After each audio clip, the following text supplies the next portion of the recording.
það skiptir engu máli hvað Ísland losa mikið eða lítið. Við losun okkar 0,01% af losun heimsins og ef við myndum hætta að losa á morgun og aldrei losa meir, þá gæti það ekki haft neinn mælanlega áhrif á loftslagið. Þannig að það ekki eitthvað annað sem að hér að baki heldur en að bjarga loftslaginu. Það að sýna liðseild, vera með öðrum, vera svona gott fordæmi eitthvað svo leiðis. En við erum löngu orðið svo gott fordæmi að við þurfum ekkert að vera að sýnast. Fyrir aldamót voru búin að gera meira en allar þar þjóðir í því að draga úr útblæstri, í orkuskiptum, í allir kyndingu og húsnæði með hitaveitu og öðru slíku. Þannig að það og líka í bara rafvæðingu bílaflotans og allt slíkt, það voru komin bara fram á öllum löndum, ég held mögulega Noregi sem líka ákafur í einlega rafbíla. En hversin eigum við þá að ganga enn framar? Það eitthvað pólitísku metnaður íslenskra stjórnmálamanna á alþjóðlegum vettvangi sem að bera það ofurliði og veldur okkur sem þjóð óbærilegum kostnaði. Kostnaður hleypur á 20 milljarða árlega. Já, þú segir það.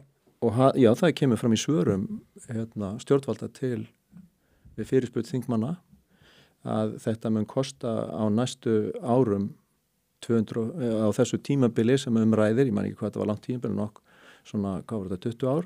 250 og eitthvað milljarðar, það eru 1 eða 2 þjóðarsjúkrahús.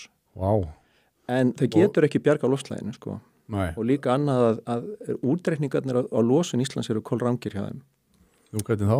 Þetta bókaldi kringu losunna gengur út frá því að einhver jarðvegur sé að losa, einhverja mýrar sé að, einhver tún sé að losa.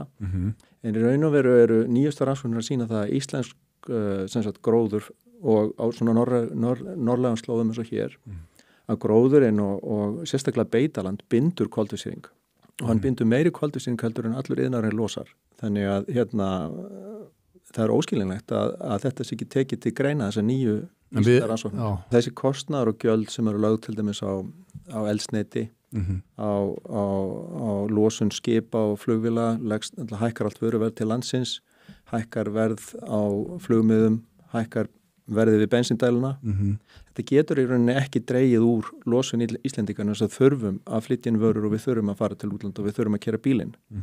Og það kemur í ljós að þó að þú hækkir verð á bensíni 5 eða 10% með einhverjum kolefnisköttum þá hættir fólk ekki að kaupa bensín eða það þarf að komast í vinnun og sækja krakkana og vera í þessu skutli. Þannig að það bjargar heldur ekki loftslaginu en það hækkar vöruverð í landinu og það hækkar þá vísitölu neysluverðs og þá við hvert 1% hækkunar á þessari neysluvísitölu þá hækkar skuldir heimilunum 20 milljarða, eitthvað nálega 20 milljörðum. 1% hækkun, 20 milljörðum fátækari þeir sem hafa tekið lán verðtryggt, sem eru unga fólkið, sem eru að koma með þessi húsi.